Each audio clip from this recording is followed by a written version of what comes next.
Hyperhidrosis is an overabundance of sweat. People sweat more than the normal person. They sweat in their hands, their scalp, their feet. They're changing clothes multiple times a day. And these people get so embarrassed that they can't even leave their house, go to company events. So it can definitely be life-altering.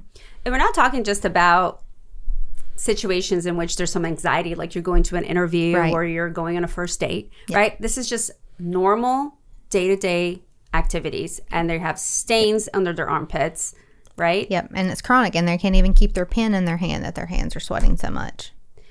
I do know some people that come to me for one of the treatments you're going to describe for that, but I don't see it as often as the dermatologists see them. So we're going to start by kind of going through the basics. What is hyperhidrosis? You did a small introduction of that, but biologically where it starts, and then we'll guide you through the treatment from the most basic to the most invasive. So any sweat that your body produces anyway is more for like temperature regulation. And people that overproduce sweat, they're kind of outside that realm of it's just helping the temperature on the body.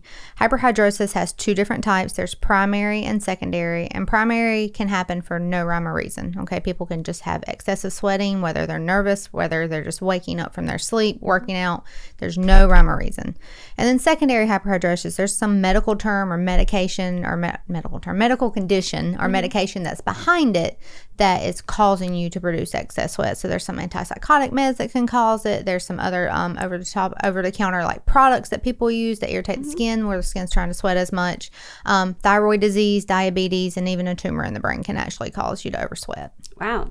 And some of those you can't avoid, right? Right. You have to take that medication. So now we have to deal with the secondary effects of it. But is the treatment any different?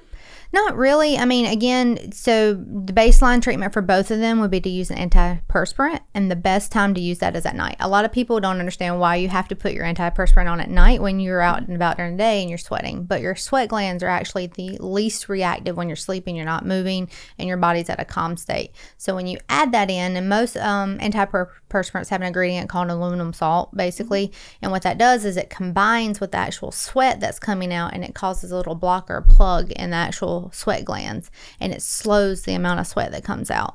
Antiperspirants are best used morning and night, and there's several over the counter, and I even have one here today from a brand that I always recommend to my patients if they just want to try something over the counter called MyCarpe. And this is a great company because the people that actually invented this company got tired of the over the counter products not working, and so they created their own brand. So this is over the counter? This is over the counter. Can I look at it? Yeah. Okay.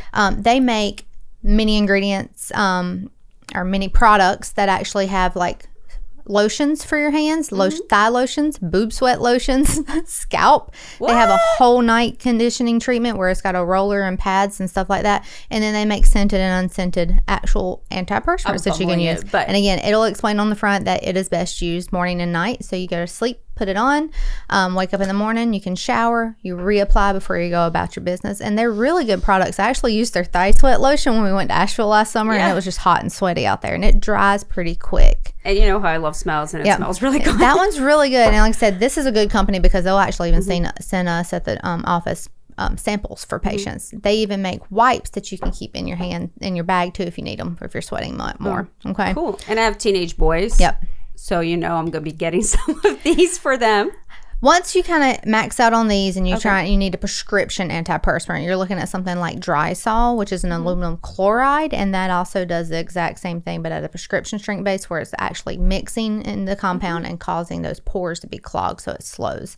That you kind of have to get in a mood where you're using it 2 to 3 times at night to begin with to slow the sweat down, and it's all about the maintenance. I tell everybody for everything that you use for dermatologic conditions, it's going to be all about the maintenance. Yes. I need a shirt that says that because I literally say that for everything, but it's true. If you get in a good maintenance routine, you're limiting yourself the exposure of having more chronic breakthroughs, having more sweat coming through, and you needing products every single day. And some of these products you can't use every single day. So Drysol in general, which is aluminum chloride, you put it on 2 to 3 nights in a row or until you stop sweating, so anhydrosis, and then weekly, a couple of nights a week after that as a maintenance mode.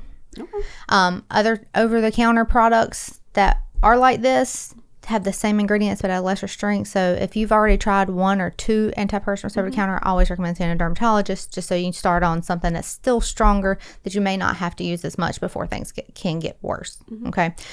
Most sweating occurs young and adolescent years. So most of these people that I see are in their 50s, they've been dealing with this their entire life, and they're like, I've tried everything over the counter on the market. I've even tried dry sol from my primary care, because I think that's the most thing that they will write before they refer to us. And so there's other things on the market. So like glycopyrronium or glycopyranate wipes. They're called Qbrexza. They're wipes that you can use every day. Use one wipe for both armpits. They're only FDA approved for the armpits though. So people that have hand sweat and foot sweat, you're still going to have to look more at the over-the-counter products and the dry sol. There's glycopyranate pills, so the anticholinergic effects from the pill, though, dry out the entire body. Yes, and not the dry just mouth, the cotton mouth, people don't like that. And not just the armpit area. So, and that can actually cause long-term problems. Even though, like, I've even researched for some patients that have come to me that have been on glycopyranate oral for years, there's no long-term studies to show what that anticholinergic effect is going to cause on you long-term. So I try and tell people, let's try and add something else, maybe taper down, because some people even take it 3 times a day, and that's just really, really drying them out. So this is my sweat version of, I'm going to say, using a product like this for small indications or event stuff. So I have used the Qbrexza wipes the night before I was going to go to an event where I'm wearing a strapless dress so I don't sweat the next night. It's a good or bad thing? I mean, as long as you're really washing your hands and stuff after using it here and there, I don't suspect that it'll be a problem. There's a lot of people that use it for off-label use, but getting that product, if you're trying to use it on like your forehead sweat or your face sweat and you get it in your eyes, it definitely can cause blindness and have some major consequences. So you have to be very careful about how you're using them. And when you see a dermatologist, they'll say, this is how it's FDA approved. If you choose to do this, that's you, boo, because it's not, I explained how to use it, basically, you know? Can't go home and make them use it properly. But people like to experiment, but this one-off use, I don't think is right. After, if they feel like they needed it, it definitely may have helped. Okay. There's a new one on the market that just came out this past year called Sofdra or Sofdra, and it is basically the same thing and does the same thing as dry sol, except you use it every single night. So it comes in a little pump, and it even has an applicator on the tip of it. So you take the cap off, put the pump on the cap, put the cap back on, and use it as a deodorant to put on at night before you go to bed.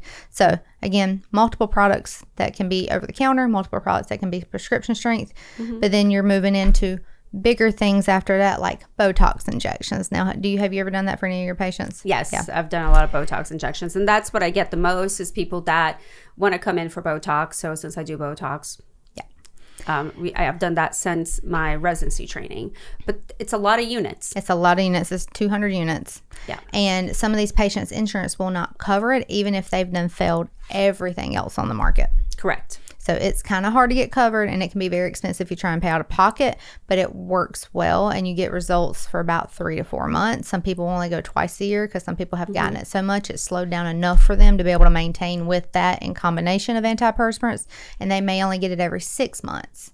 But it's only FDA approved for the armpits, but I have seen it injected in the hands as well. Yeah.